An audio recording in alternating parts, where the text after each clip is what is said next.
All right, in today's video, we are going to look at a case study in which an individual is interested in a second whole life insurance policy set up for maximum cash value, but he's interested in seeing a couple options, a few options actually, 3.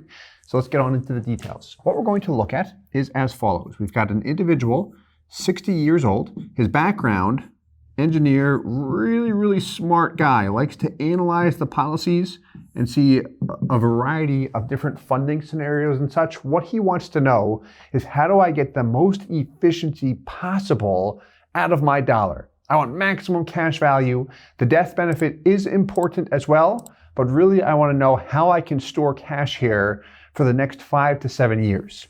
So the company he's interested in is the company he already has a policy with. We've got Mass Mutual. They are a massive size company. The funding, what he's interested in is getting a total dollar amount of $350,000 into the policy. The number of years that he wants to fund the policy, I mentioned 4 to 7 or 5 to 7 before, is actually 4 to 7.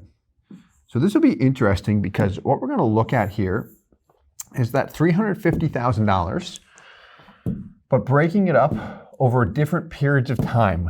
We talked about efficiency. That's what he is interested in. So option A that we'll look at will be this. $50,000 per year for 7 years. Then we've got option B, which will be a 5-pay. That'll be $70,000 per year for 5 years. And then we've got option C, which will be $100,000 per year for 3 years, and then $50,000 in year 4, getting the same total dollar amount of $350,000 into the policy. Once he gets it into the policy, his intention is to just let it sit and grow. He likes cash value life insurance for the core benefits of the cash value, being a safe area to position money. He does not have to worry about any market fluctuation, a liquid area to position funds. If he has money in cash and he's moving it over here and he wants access to it, cash value life insurance is very accessible. And then 3, the tax benefits. If we don't trigger a MEC or if we don't cash the policy out with a gain, we can access that cash value completely tax-free. So lastly, before we dive into the numbers, he is interested in using the policy potentially for income in the future. So we're going to look at a quick model demonstrating that at the end of this video. So what we'll look at first, we can scroll up to the design of the policy, but actually I want to spend the majority of my time on the Excel workbook just to look at the comparison. But what we've got here, an annual outlay, $50K per year, starting at age 60. Notice here, age end of year 1 is 61. So beginning at age 60, end of the first year, he's 61. Net cash value, there's your money column. Here's your net death benefit. Break-even point, year 5. One thing I want to hit on actually regarding the product. So without scrolling up, this is a 10-pay policy with a base premium at just about 10%. So when we look at this guy, year 1, $50,000 goes in. Cash value, about $44,000. That's less than what he paid in, obviously. The next year, let's look at this first. End of the first year, he's at 44. If you add $50,000, which he does in year 2, if you add 50 to 44, what would it be? Be 94. Is that what your cash value is? No, it's 91.5. First and second year of the policy, we see less than what we're paying into the product show up in cash value. It's close in year 2, but I'm still getting less back than what I pay in. How about year 3? I'm at 91, I add 50. If I just add 50 to 91, it's 141, but what do I have there? 142 and change. All right, meaning I'm getting my 50K back and some from the insurance company. Crossover point, year 5. Stopping payments altogether after the 7th year. Annual surrender represents the base premium that is still due, but I am not paying it. I'm allowing the policy to pay for the base premium through dividends and interest. We could execute what is referred to as a reduced paid up, which will cut the premium. In this example, we did not do that. What's interesting is when you look at a lot of mass products, particularly their 10-pay product, a reduced paid up will give you stronger guaranteed values, but it will not give you stronger non-guaranteed values based on the illustration. All right. And then here's the 100K option, 100,000 for 3 years, and 50,000 in year 4. The surrender, 12,000 and change, then it drops to 97.86.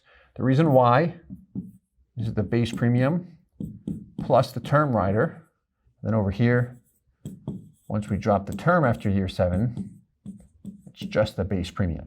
And again, we could kill it with a reduced paid up, but we didn't do that in this example. We just wanted to keep everything equal as far as no reduced paid up in any of them.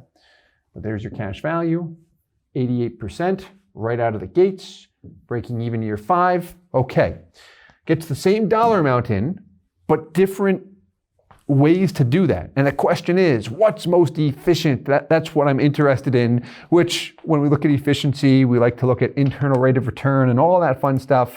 We're going to focus on dollars today, just to keep it simple. So here we go. On the left, 50K for 7 years. Center, 70K for 5 years. And on the right, 100K for 3 years. And the 4th year, 50. Minor typo there, right? Yeah. So what's highlighted in yellow is the break-even point. Is there much difference there? No, there isn't.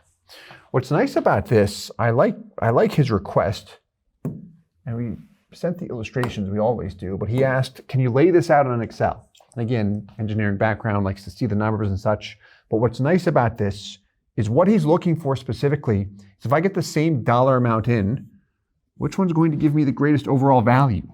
Because that's really what I'm interested in.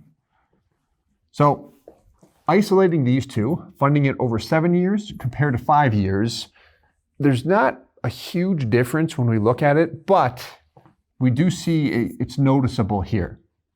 There's about another $9,000 in cash value with the 5-pay scenario. What if we look at age 75? What's the difference there? Over $10,000, where he paid in $350K. So this will come down to a matter of preference too. Really, if you're looking at $50K per year, if he looks at this and says, hey, from a cash flow standpoint, this doesn't hurt me at all.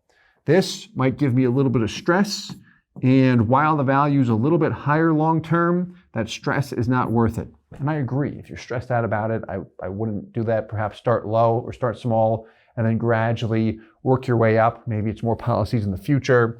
But if you've got stress over the product and the amount that you're paying in and you're losing sleep over it or something like that, then I don't know that I would go with an option, even if you can justify it from a number standpoint. Because if we're losing out on a quality of life, then it's like, what's the point?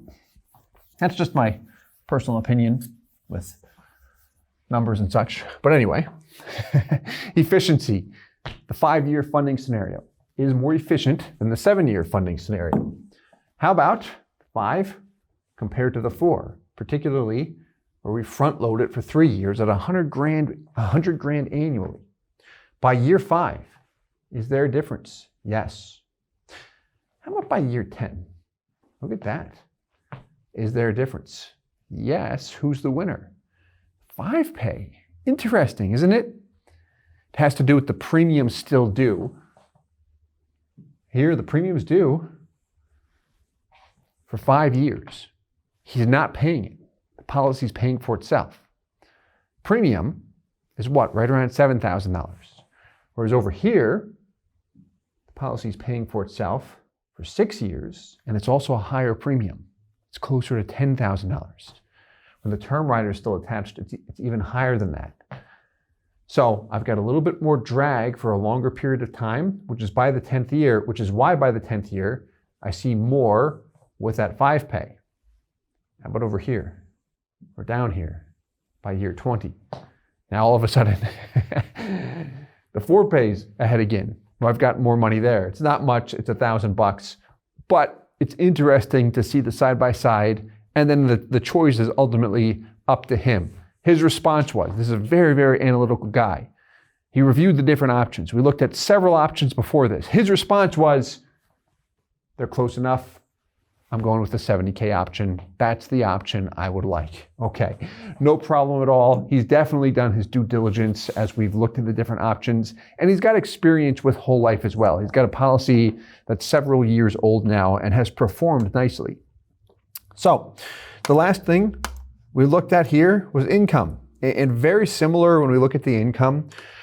We looked at starting income after 15 years. He could start it earlier. He actually, when we first looked at this, considered starting it later at year 20 at age 80.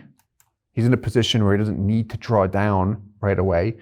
But what I ran just for the sake of starting it a bit earlier than 80 is what's it look like if we start after age 75 and we can pull out close to 40K per year. That's based on the present dividend rate. What I prefer to do when looking at income scenarios, which we definitely will do for his case as well as we narrow things down, is A, when we run this illustration, reduce the dividend rate. B, increase the loan rate. Or C, instead of illustrating close to the max, illustrate $35,000 per year, which gives us an additional 4K per year we're not pulling out, which leaves some juice in the orange, leaves a little bit of cash value in the policy in the event loan interest rates go up because it is a variable rate, or in the event dividend rates come down. We just want to make sure we run it a bit conservative because we don't want a situation where we draw out too much income and then the policy is at risk of a lapse down the road and we have to come up with money, otherwise it can lapse. That can trigger a taxable situation. We don't want that. So when you're looking at income, it's beneficial to discuss that to a degree or run the numbers conservative, which is an easy solution. So I hope you enjoyed this video. Let us know if you did. Please leave a comment below, hit the like button. Let us know if you have any questions. And as always, I hope this helps. Thank you so much. Hey guys, Steve here with IBC Global. Thank you so much for watching the video. If you're interested in a whole life insurance policy and you'd like to work with our company in setting it up, please visit our website, ibcglobalinc.com. We would love to work with you. If you have any questions, please leave them in the comments below. And as always, I hope this helps.